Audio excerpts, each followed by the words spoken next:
Hello my dear students, I welcome you all for my channel Science with Elil. Today நம்ம பார்க்க போற topic refining process. மெட்டலை impurity இல்லாமல் கரெக்டாக purified ஃபார்மில் கொண்டுட்டு வர்றது தான் இந்த ரீஃபைனிங் ப்ராசஸ்.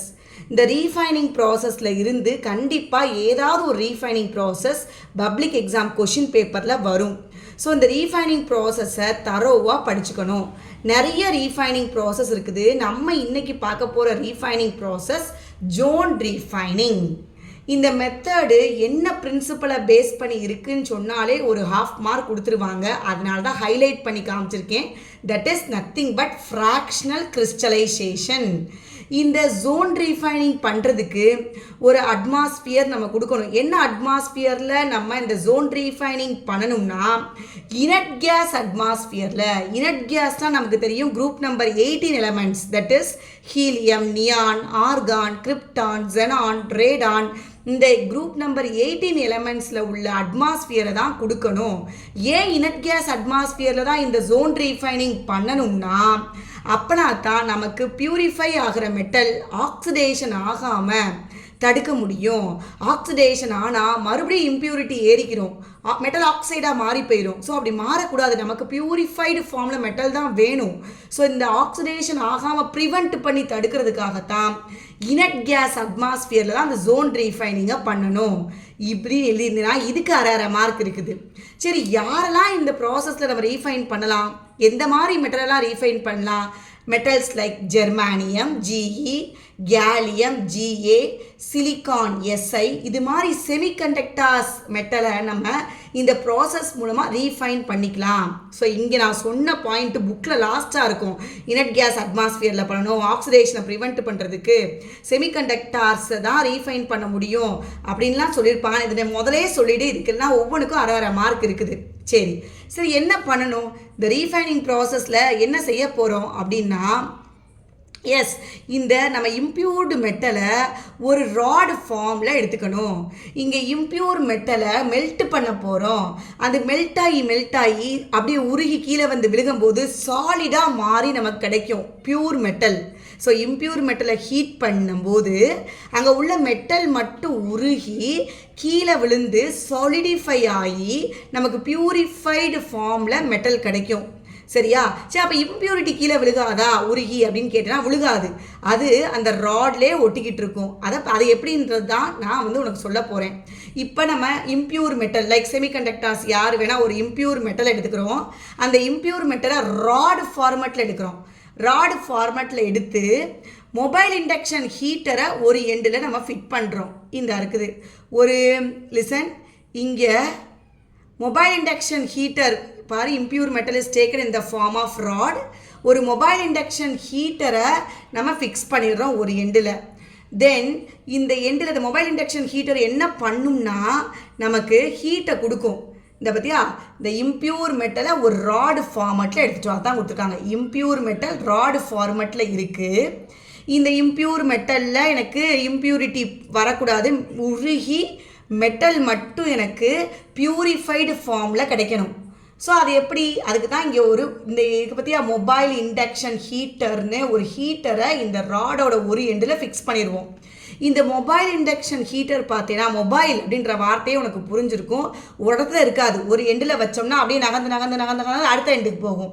திரும்ப அங்கேருந்து திரும்ப இந்த எண்டுக்கு வரும், திரும்ப இந்த எண்டுலேருந்து அந்த எண்டுக்கு போகும். இப்படி நகர்ந்துக்கிட்டே வரும். இப்படி ஒவ்வொரு இடத்துலையும் அது நகர்ந்து போய் வரும்போது அங்கே உள்ள மெட்டல் இம்ப்யூர் மெட்டல் என்ன பண்ணும்னா பியூர் ஃபார்மேட்டில் உருகி மெட்டல் மட்டும் உருகி சொலிடிஃபை ஆகும். அப்போ இம்ப்யூரிட்டி எங்கே போகும்னு கேட்டேன்னா, இம்ப்யூரிட்டிக்கு என்ன பிடிக்கும்னா கொலன்னு இருக்கிற ஸ்டேஜில் இருக்க தான் பிடிக்கும். கீழே வந்தால் சாய்டாக மாறிடும். அந்த ஸ்டேஜ் அதுக்கு பிடிக்காது. பியூர் மெட்டல் மட்டும் தான் சொலிடிஃபை ஆகும். இம்ப்யூர் மெட்டல் பார்த்தேன்னா அந்த கொலன்னு இருக்கிற மோல்டன் ஜோனில் தான் இருக்க நினைக்கும். அப்போ அந்த உருகின நிலை எங்கே இருக்கும்? ஹீட் இருக்கிற இடத்துல தான். அப்போது அந்த சர்க்குலர் ஹீட்டர் கூடயே சுற்றிக்கிட்டு இருக்கும் இம்ப்யூரிட்டி கீழே சொலிடிஃபை ஆகாது. மெட்டல் மட்டும்தான் உருகி சாலிடாக மாறி நமக்கு பியூரிஃபைடு ஃபார்மில் கீழே வரும். இம்ப்யூரிட்டி எங்கே இருக்கும்? மோல்டன் ஜோன்லே அந்த ஹீட்டரோடைய அங்கிட்டு இங்கிட்டுமா நகர்ந்துக்கிட்டே இருக்கும். இதுதான். அப்போ இதை நம்ம திரும்ப திரும்ப செய்யும்போது அந்த ராடில் உள்ள எல்லா மெட்டலும் உருகி சொலிடிஃபை ஆகி பியூரிஃபைடு ஃபார்மில் நமக்கு மெட்டல் கிடச்சிரும். இம்ப்யூரிட்டிஸ் அந்த ஹீட்டரோடையே சுற்றிக்கிட்டு இருக்கும், அந்த மோல்டன் ஜோன்லேயே தான் இருக்க நினைக்கும். ஸோ அதைத்தான் நான் சொல்கிறேன். ஸோ பாரு, when heater moved to the other end, ஒவ்வொரு எண்டை போகும்போது பியூர் மெட்டல் மெல்ட் ஆகி சொலிடிஃபை ஆகும். இம்ப்யூரிட்டிஸ் பார்த்தீங்கன்னா மோல்டன் ஸ்டேட்டில் அந்த மொபைல் இண்டக்ஷன் ஹீட்டரோடையே போய்கிட்டு இருக்கும், அது கீழே வராது. ஸோ இந்த ப்ராசஸை ரிப்பீட் பண்ணுறோம், செவரல் டைம்ஸ் ரிப்பீட் பண்ணும்போது நமக்கு பியூர் மெட்டல் கிடச்சிரும். ஸோ இந்த ப்ராசஸ்க்கு பேர் தான் ஜோன் ரீஃபைனிங். பார்த்துக்கணும். அப்போ ஜோன் ரீஃபைனிங்னா என்ன? ஜோன் ரீஃபைனிங்னா ஃப்ராக்ஷனல் கிறிஸ்டலைசேஷன், அந்த பிரின்சிபல் அப்படின்றத சொல்லணும். இனட் கேஸ் அட்மாஸ்பியரில் தான் பண்ணணும். எதுக்காக? To prevent oxidation of metal. எந்த மாதிரி மெட்டலெல்லாம் இந்த ரீஃபைனிங் பண்ணலாம்? ஜெர்மானியம், கேலியம், சிலிக்கான், இது மாதிரி செமிகண்டக்டர் மெட்டலை தான் இந்த ப்ராசஸ் மூலமாக நம்ம ரீஃபைன் பண்ண முடியும். சரி, இந்த என்ன செய்யணும்? இப்போ என்ன செய்யணும்? ஒரு மெட்டல் இருக்குது, ஒரு இம்ப்யூர் மெட்டல் இருக்குது. அந்த மெட்டலை என்ன ஃபார்மெட்டில் எடுத்துக்கிட்டோம்? ராடு ஃபார்மெட்டில் எடுத்துக்கிட்டோம். அதோட ஒரு எண்டில் மொபைல் இண்டக்ஷன் ஹீட்டரை ஃபிட் பண்ணி வச்சுருக்கோம். ஸோ எங்கே அங்கே அந்த ஹீட்டர் இருக்கோ, எஸ், அந்த ஹீட்டர் ஒரு எண்டில் ஃபிக்ஸ் பண்ணோன்னா இங்கே இருக்கிற மெட்டல் உருகி உருகி சொலிடிஃபை ஆகிட்டே இருக்கும். இம்ப்யூரிட்டிஸ் அந்த மோல்டன் ஜோனில் அந்த சர்க்குலர் ஹீட்டர் கூடயே சுற்றிக்கிட்டே இருக்கும். சரியா? ஸோ இப்படி நம்ம செவரல் டைம்ஸ் பண்ணும்போது நமக்கு பியூரிஃபைடு ஃபார்மில் மெட்டல் உருகி சொலிடிஃபை ஆயிரும், இம்ப்யூரிட்டிஸ் மோல்டன் ஜோனில் இருந்துடும். ஸோ இந்த ப்ராசஸ்க்கு பேர் zone refining. Next process is vapour phase refining. Vapour phase refining இப்போ ரிப்பீட்டடாக கேட்டிருக்காங்க. இப்போ பப்ளிக் எக்ஸாமில் கேட்டது கூட தான் என்னன்னு கேட்டிருப்பாங்க. இங்கே என்னென்னா இம்ப்யூர் மெட்டலை ஒரு சூட்டபிள் ரியேஜென்ட்டில் போட்டு இவங்க ரெண்டு பேரும் ரியாக்ட் ஆகி என்ன ஆகும்னா அந்த மெட்டலோட வாலட்டைல் காம்பவுண்டாக மாறும். வாலட்டைல் காம்பவுண்ட்னா என்ன? ஈஸியாக ஆவியாகிறது. ஃபார் எக்ஸாம்பிள் இப்போ சூடம்லாம் எடுத்துக்கோங்க, வேமா ஆவியாகி போயிடும். நாப்தலின் பால்ஸ் வேமா ஆவியாகி போயிடும். அது மாதிரி அதுக்கும் ஆவியாகிற தன்மை ஈஸியாக இருக்கும். அந்த மாதிரி காம்பவுண்டாக மாறணும், வாலட்டைல் காம்பவுண்டாக மாறணும். எப்படி வாலட்டைல் காம்பவுண்டாக மாறுது? மெட்டலோட, இம்ப்யூர் மெட்டலோட யாரை போடணும்? சூட்டபிள் ரியேஜென்ட்டை போட்டோம்னா அங்கே ஃபார்ம் ஆகுற அந்த காம்பவுண்டு வாலட்டைல் காம்பவுண்டாக இருக்கும் மெட்டல் கூட. சரி, இந்த வாலட்டைல் காம்பவுண்ட் ஃபார்ம் ஆனதுக்கப்புறம் அது டீகம்போஸ் பண்ணணும், ஹீட் பண்ணி. டீகம்போஸ் பண்ணும்போது அந்த இம்ப்யூர் மெட்டல் நமக்கு பியூரிஃபைடு மெட்டலாக கிடச்சிரும். இது ரெண்டு மெத்தடில் பண்ணலாம். ஒன்று மான்ஸ் ப்ராசஸ், இன்னொன்று வான் ஆர்கல் மெத்தட். இந்த ரெண்டுமே இம்பார்ட்டண்ட்டு. ஸோ ஒவ்வொன்றா பார்ப்போம். First மான்ஸ் process. இந்த மான்ஸ் ப்ராசஸ் மூலமாக நிக்கலை ரீஃபைன் பண்ணலாம். மான்ஸ் ப்ராசஸ் எதுக்காக? நிக்கலை ரீஃபைன் பண்ணுறதுக்காக. ஸோ நம்மகிட்ட இம்ப்யூர் நிக்கல் இருக்குது, பியூரிட்டி இல்லை, அதில் இம்ப்யூரிட்டியும் சேர்ந்து இருக்குது. சூட்டபிள் ரியேஜென்ட் போடணும். அந்த ரியேஜென்ட் தான் இந்த கார்பன் மோனாக்சைடு. இவங்க ரெண்டு பேரையும் போட்டு நான் ஹீட் பண்ணுறேன். எவ்வளோ கெல்வினில்? 350 கெல்வின். இந்த கண்டிஷனுக்குலாம் மார்க் இருக்குது, கரெக்டாக நீ ரெப்ரசன்ட் பண்ணணும். ஸோ இம்ப்யூர் நிக்கல் எடுத்து சூட்டபிள் ரியேஜென்ட் கார்பன் மோனாக்சைடை போட்டு 350 கெல்வினுக்கு ஹீட் பண்ணும்போது ஒரு வாலட்டைல் காம்பவுண்ட் ஃபார்ம் பண்ணுது. அதான் நான் முன்னாடியே சொல்லிட்டேன், இம்ப்யூர் மெட்டலும் ஒரு சூட்டபிள் ரியேஜென்ட்டும் சேர்ந்து வாலட்டைல் காம்பவுண்டை ஃபார்ம் பண்ணணும்னு. அந்த வாலட்டைல் காம்பவுண்டு தான் வாலட்டைல் நிக்கல் டெட்ரா கார்பனைல் அப்படின்ற ஒரு காம்பவுண்டை ஃபார்ம் பண்ணுது. இந்த வாலட்டைல் நிக்கல் டெட்ரா கார்பனைல அகைன் நம்ம ஹீட் பண்ணும்போது எவ்வளோ ஹீட் பண்ணுறோம்? 460 கெல்வினில் ஹீட் பண்ணும்போது நமக்கு நிக்கல் மட்டும் தனியாக பியூரிஃபைடு ஃபார்மில் கிடச்சிரும். சரியா? ஸோ அப்போ இதுக்குரிய ஈக்குவேஷன் என்ன? இதுக்குரிய ஈக்குவேஷன் இதுதான்.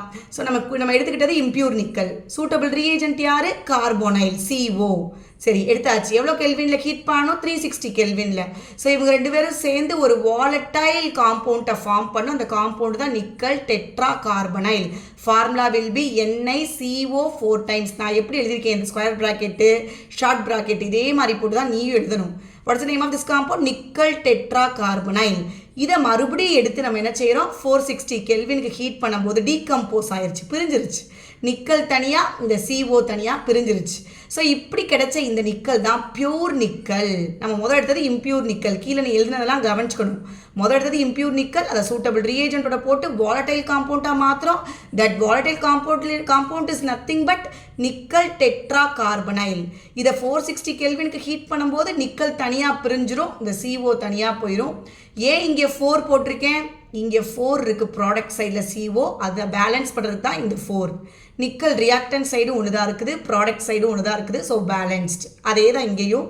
இங்கே ப்ராடக்ட் சைடில் பார்த்தோன்னா இங்கே ரியாக்டன்ட் சைடில் 4 இருக்குது, அதனால் ப்ராடக்ட் சைடில் நான் 4 போட்டு பேலன்ஸ் பண்ணியிருக்கேன். ஸோ இப்படி தான் Mond's process, that is refining of nickel அப்படின்றத நம்ம பார்த்துருக்கோம். Next coming to van Arkel method.